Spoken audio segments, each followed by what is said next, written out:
So I've been making YouTube videos for about 9 months now. And going in, I didn't know what to expect. I had a vision for what I wanted to accomplish with my channel, and I really never even thought about trying to get monetized.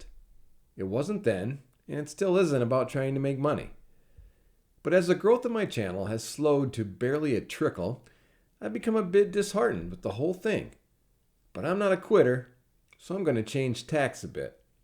And I've decided to challenge myself to get monetized. I've watched a lot of videos from all sorts of YouTube experts on the things small channels need to do to gain some traction.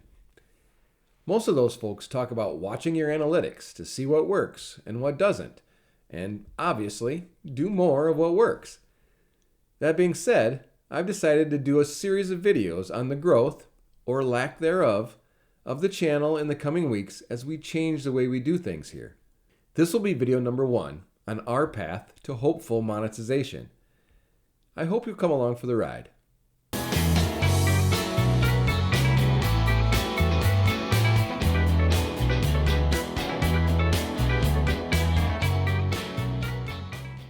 Chances are, if you're seeing this and are one of the first few views, you're probably already a subscriber. So thank you for sticking with me and my channel before it's too late. I'm Rich Carter, and I started the channel in an effort to spur conversation between folks that may have opposing viewpoints.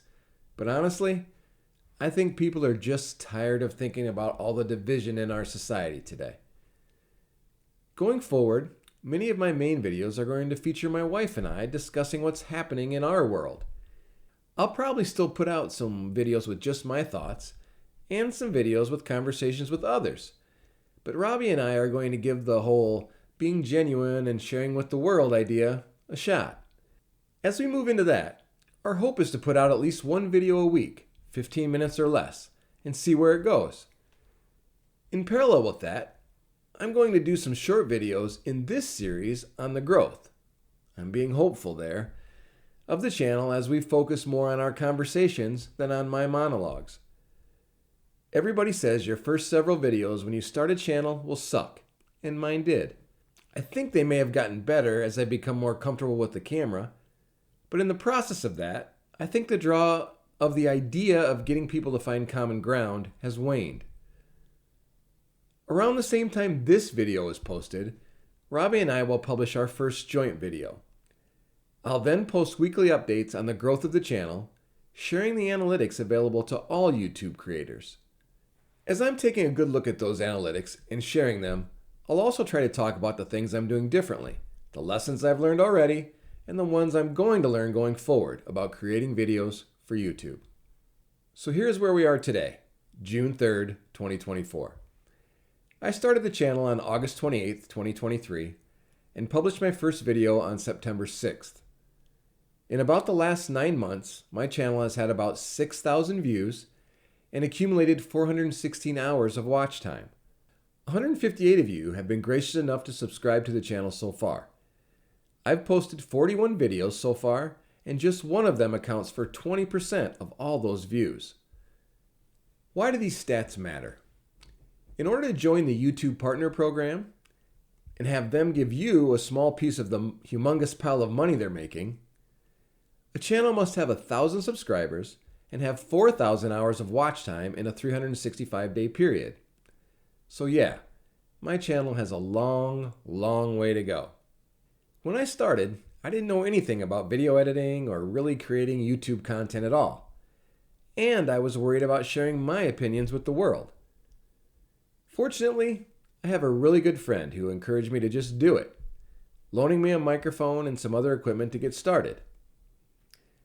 Another really good friend of mine had some editing experience and offered to help me with the editing and publishing, along with loaning me some lights and a different mic. He actually edited the first dozen or so videos before I decided I needed to learn to do it myself and not burden him with it. I use Wondershare Filmora for my editing. I do pay them a subscription fee, but it seems to be pretty reasonable. I know DaVinci Resolve is also a great editing program, and the basic version of that is free. I couldn't really tell you the difference between them, but they both get great reviews. Now that I know my way around Filmora, I guess I'm just not wanting to switch gears. I have invested in some other equipment that I can talk about in future videos, but most of that is probably just me trying to buy my way to better videos. Okay, that's it for installment 1 of my path to monetization. I'm committed to touching base weekly to track the progress until I achieve my goal, and I hope you'll come along with me. Feel free to leave a comment, give me some advice, poke fun of me, or whatever. Until next time, God bless.